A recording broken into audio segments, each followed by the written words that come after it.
Welcome to The Explainer. Today, we're heading to the heart of Taichung, Taiwan, to explore a really unique urban space.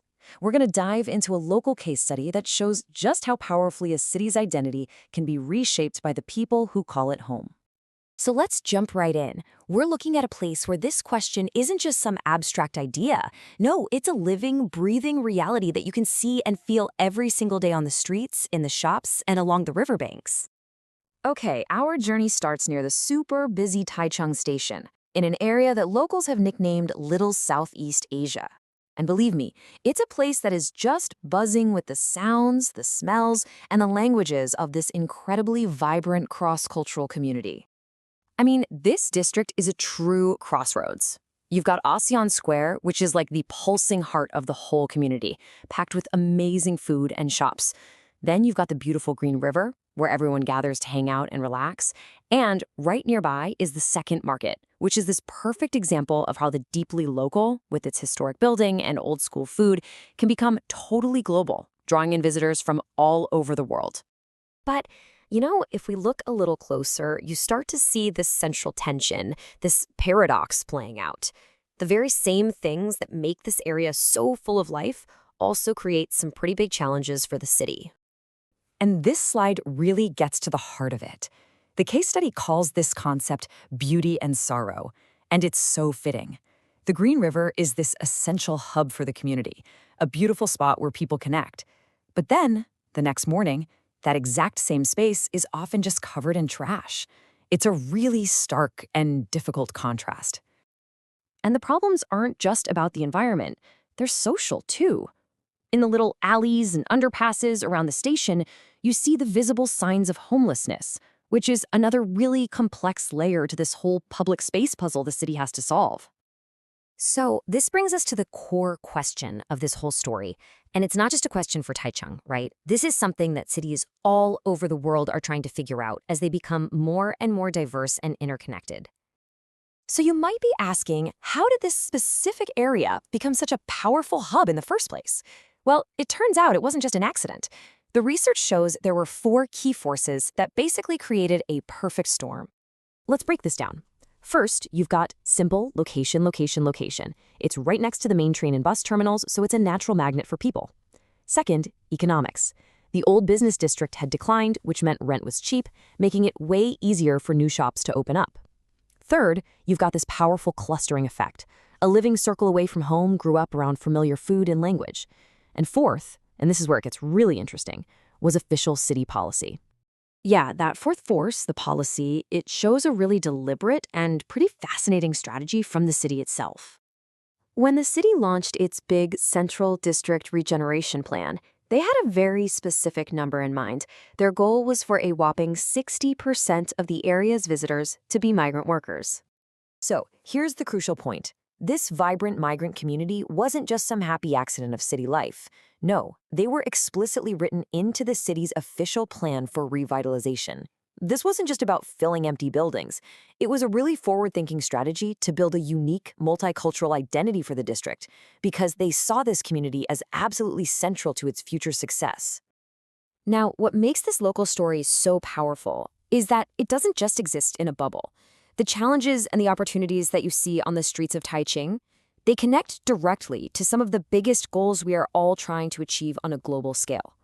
First off, it links right up with Sustainable Development Goal 11. This goal is all about building sustainable cities and communities. And it makes us ask that critical question. How do we create urban spaces where all these different groups can not just live next to each other, but actually thrive together? And second, remember all that trash we saw along the Green River? Well, that is a perfect, real-world example of SDG 12, which is all about getting us to rethink our consumption patterns, especially when it comes to all that single-use waste. Okay, so what's the next step? This is where the story gets really inspiring, I think. A local junior high school decided to use their own city as a classroom. They created a whole curriculum that empowers students to go beyond just observing these problems and actually become agents of change. Their action plan is so clever. Think of it like a doctor's visit, but for the city. First, they observe and connect. That's like diagnosing the problem by taking photos and linking it to a global issue. Second, they do field work, investigating the problem on the ground. And finally, they design and advocate. That's them writing the prescription for change in the form of these amazing bilingual posters. And this really shows the smart ideas behind their work. First, they're taught to have a rational perspective, to avoid just slapping on easy labels and instead really dig deep to understand the complex forces at play. Second, they focus on two-way communication, making sure their messages are multilingual so they can reach everybody. And third, they take bilingual action, using English to build their own global skills while they're solving local problems. Ultimately, the biggest takeaway from this entire story is captured in this powerful slogan that the students created. It's this profound reminder that the challenges we face in creating clean, inclusive, and sustainable places to live, they aren't just local issues. They are shared responsibilities. Because at the end of the day, it doesn't matter where we come from, we all share the same environment. And the good habits that protect it, they have no borders. Welcome back to the Deep Dive. Today, we are immersing ourselves in a really unique corner of the world, the Taichung Station Circle in Taiwan. Yeah. This isn't just another urban area. It's a dynamic, really complex hub where you see the deep roots of traditional Taiwanese culture meeting the urgent realities of the global labor market. Exactly. And when you look at the city, this district is both a historic commercial center and, at the same time, the primary nexus for central Taiwan's entire Southeast Asian migrant worker community. Right. Our sources for this deep dive are, they're pretty rigorous. We're looking at detailed analyses of local conditions, structural economic factors, and the legal framework that governs foreign residents. So our mission today is to cut through all of that complexity. We want to deliver a clear understanding of one central challenge, which is how does a major city navigate this intersection of, incredibly vibrant cultural diversity, the new languages, new businesses, new energy, with the critical need to maintain environmental order and a high quality of life for all residents. Right. We're going to explore the specific forces that made this district what it is and what some of the suggested solutions are. If you're looking for a quick lesson in urban sociology, Taichung Station Circle is it. It's a perfect example of how a specific economic decline, when it's coupled with targeted policy, creates a brand new cultural ecology. Okay, so let's start by setting the scene. Let's walk through the district because the environment itself dictates so much of the social interaction. Sure. Geographically, everything seems to revolve around two major points. Yeah. The train station itself, which is really the heart of central Taiwan's transport network. And the Green River, which is a main city waterway and a major relaxation hotspot. And within that area, you have these two crucial cultural magnets. First, and probably the most famous, is Asian Square. It used to be called First Square, but its reputation now as Little Southeast Asia is so firm that, the old name is basically gone. And when you walk through there, you get it. You immediately understand the nickname. It's a total immersion experience. Oh, yeah. The sheer density of Southeast Asian food. I mean, everything from Indonesian delicacies to Vietnamese folk clothing stores, specializing in fashions from, say, Jakarta or Manila. And then, of course, the soundscape. Right, yeah. You're just hearing Tagalog, Vietnamese, Thai. It really is the concentrated cultural melting pot for the whole region. It functions as this kind of unofficial community center. But then, just a few blocks away, you find this fascinating contrast. The Second Market. This is where tradition really holds on tight. It does. The Second Market is a study in juxtaposition. It's home to the historic Hexagon building. And you've got countless food stalls selling traditional Taiwanese street food, some of them dating back decades. This spot is absolutely essential for the local elders, the popo and mama of the community, who rely on it for their daily routines. But because of its history and authenticity, it also attracts Western tourists looking for the real Taiwan. And what's so compelling is that the concentration of all these things, the traditional market, the modern transport hub, the Southeast Asian services, it creates this intense pressure on the public spaces. Specifically, the Green River. Specifically, the Green River. It acts as this natural gathering point, especially for migrant workers on their precious days off. And this leads us, I think, directly to the primary environmental tension. What the observation reports we have call the stark contrast between beauty and sorrow. It's a really powerful visual description. It is. On a Sunday evening, the banks of the Green River are just full of life. There's energy, community, you see groups picnicking, celebrating, catching up with friends. But the next morning, that beauty gives way to sorrow. Yeah. The sources detail large amounts of food wrappers, discarded packaging, beverage cans, just left behind. And it's more than just general litter, right? It's the specific byproduct of mass gathering and single-use consumption, disposable chopsticks, plastic bags from takeout, drink cups. This visible pollution right in the heart of a highly used urban park creates a very public and a very acute challenge for the city to manage. It sort of pits the celebration of cultural diversity against the mandate for clean, shared public spaces. And that environmental issue is then compounded by deeper social challenges around, well, public space clutter. Okay. The area right around the train station, especially underground passages, quieter alleyways, often shows signs of poverty and homelessness. You'll see luggage, sleeping mats, personal items, all frequently stacked up. So it's a visual signal. It's a visual signal that the city is struggling to support its most vulnerable populations at the same time as managing this influx of transient workers. It's a multi-layered problem, all converging on this one spot. So once we have that visual scene established, the next logical question is, why here? Why did Taichung Station Circle become this hyper-specific melting pot? It wasn't an accident. Not at all. This clustering is the result of 4 key structural factors that all work together, and they really explain everything about how the district is today. Okay, so the first one seems pretty obvious. Transportation advantage. Right. The station circle is the definitive transit hub. If you are a migrant worker living anywhere in central Taiwan, say, working in a factory on the outskirts or caring for an elderly patient miles away. This train station and the surrounding bus terminals are your main access point to the outside world and, crucially, to your community on a day off. Got it. What's number 2? The second factor is economic. And this is where the story gets really interesting. Okay. Before this boom, the old commercial center, the area around what was then First Square, was in decline. A major decline. A major decline. And this historical decline led directly to low rents. That low overhead was the crucial difference. It drastically lowered the barrier to entry for foreign nationals, whether they were spouses of Taiwanese citizens or early investors, to open businesses for the Southeast Asian market. Wait a minute. So is the city essentially, are they capitalizing on their own urban decay?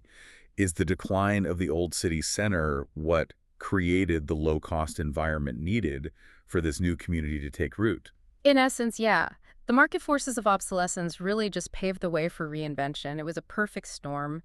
The physical infrastructure was already there, but the economic value had dropped, creating a vacuum that was filled by a population with a unique, unserved market demand. You got it. And that vacuum quickly became a magnet, which I guess brings us to the third factor, the clustering effect. Exactly. Once the first few shops opened up, offering, remittances, familiar food, language services, the draw became sociological. Okay. The sources call this the formation of a complete living circle away from home.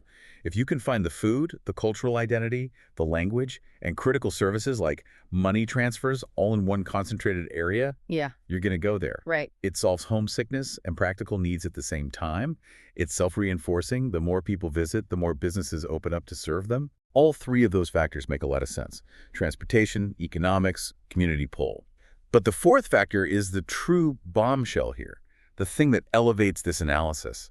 It's policy guidance. Yes, this wasn't just organic growth.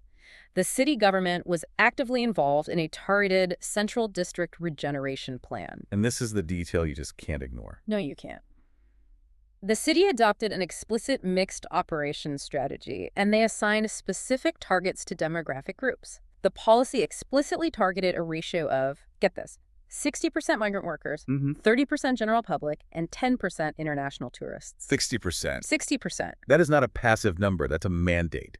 It means the city government made a structural decision that the success of the revitalization plan was dependent on and centered around the Southeast Asian migrant worker population. It completely reframes the narrative. They aren't just tolerating this community. They are actively leveraging it as the economic engine for a decaying downtown area.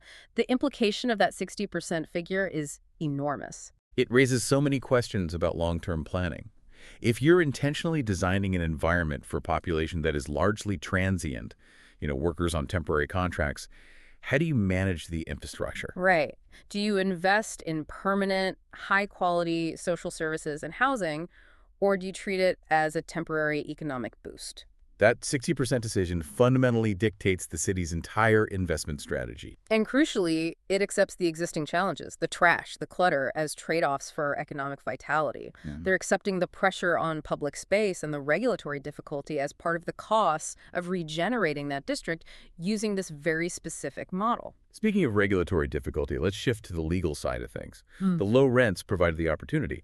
But what are the legal hurdles for foreign nationals who want to open a shop in this newly revitalized zone? Well, the legal framework is clear, but the distinction in status is absolutely everything. Taiwan's laws do allow foreign nationals, specifically foreign spouses or those with investor status, to legally operate businesses after proper review and registration. The system is built to allow for foreign entrepreneurship.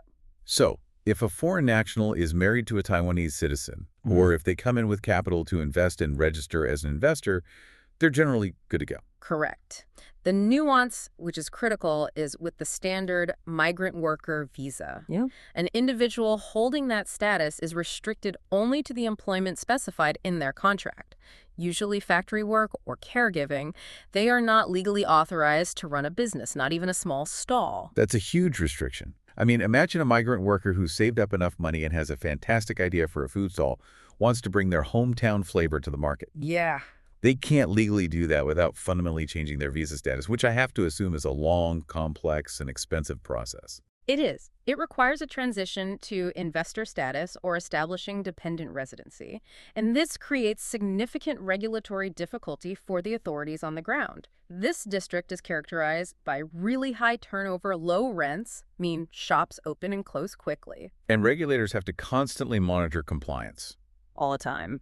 And compliance isn't just about taxes, right? Given the density in the old buildings, the sources highlight major concerns around fire safety regulations and basic sanitation standards. Absolutely. With such rapid turnover and a population that may not be fully versed in all the local regulatory complexities, it's a constant battle for the city to guarantee every single shop is 100% compliant. Okay, so if we look at this holistically, we've completed the diagnosis. We have the problem, which is the environmental and non-social strain. Yeah. We have the cause, economic decline, transport clustering, and we have the active ingredient, that 60% policy. So now we move toward the prescription. How do you solve the problems you've, in a way, intentionally created? And this is where the analysis connects these local challenges to the global framework of the Sustainable Development Goals, the SDGs. Exactly. It's about taking those local observations and framing the solutions on a worldwide scale. The action plan focuses on two specific SDGs. The first is SDG 11, Sustainable Cities and Communities. Which seems perfectly suited for Taichung. It is. It focuses on inclusive urbanization, exploring how different cultural and demographic groups can not just coexist, but inclusively thrive in the same tight urban space. It demands social solutions alongside the physical ones. And the second one targets that very specific issue of the Green River pollution, SDG 12, responsible consumption and production. And this is where they really zero in on that beauty and sorrow contrast. The sources use a fantastic analogy here. They say if the trash lining the river is like a leaking faucet, Okay. the solution isn't just mopping the floor, cleaning up the trash every morning. The true sustainability solution is turning off the tap, addressing the problem at its source. By advocating for the reduction of single-use waste. Precisely. It forces the community to look at unsustainable consumption habits, which are often amplified in transient populations who are relying on quick, disposable meals. So the advocacy goal here needs a solution that's both practical and sensitive. The sources emphasize adopting a rational perspective. What does that mean exactly? It means avoiding easy judgment or labeling the migrant worker community as the cause of the trash, but rather seeing it as a management problem tied to consumption patterns. I see. And the practical action that's demanded of the students and the implied action for the city is all based on inclusion through bilingual communication. If you want to change behavior, you have to talk to people in their language. Which seems so obvious when you say it. That's the core of the task details, right? The final output is designing an advocacy poster with clear slogans. Yes, and the explicit requirement is that at least 2 of those slogans must be in English, and the suggested summary of improvements also has to be in English. They're pushing a message like, green habits have no borders. Exactly, making it linguistically and culturally accessible. The idea is that environmental responsibility isn't a Taiwanese concept or a foreign concept. It's a shared human imperative. And effective city management requires reaching across those linguistic lines. It's a powerful conclusion to the analysis. We started with this picture of a vibrant but struggling downtown area, and we've uncovered this highly complex ecosystem shaped by specific decline, economic opportunities, the deep cultural need for community, and a deliberate governmental gamble, that 60% target. The Taichung Station Circle really offers a perfect microcosm of global urban challenges. It shows that cities aren't passive. They are active participants in creating the demographics that drive their economies. Right. And the subsequent challenge is managing the environmental and regulatory fallout of those intentional choices, all while trying to ensure a supportive and safe environment for this unique living circle away from home. What stands out to me and what we'll leave you with today is that incredibly specific policy guidance. When a city facing a challenge of urban decay decides to intentionally anchor its revitalization plan on a population that is primarily transient, a massive 60% target, Yeah. what does that tell us about modern city planning? Yeah, that's the question. Are they planning for long-term integration, or are they relying on a temporary economic stimulus? And how do you build permanent, world-class infrastructure to support a strategy that, by its very nature, might just be temporary? That question of permanence versus transience, I think that's what will define Taichung's future. It's a fascinating dilemma. It is. Thank you for joining us on this deep dive into the intersection of global labor trends and local policy in Taichung. We hope this gives you a new, informed perspective on how cities evolve and integrate. We'll see you next time.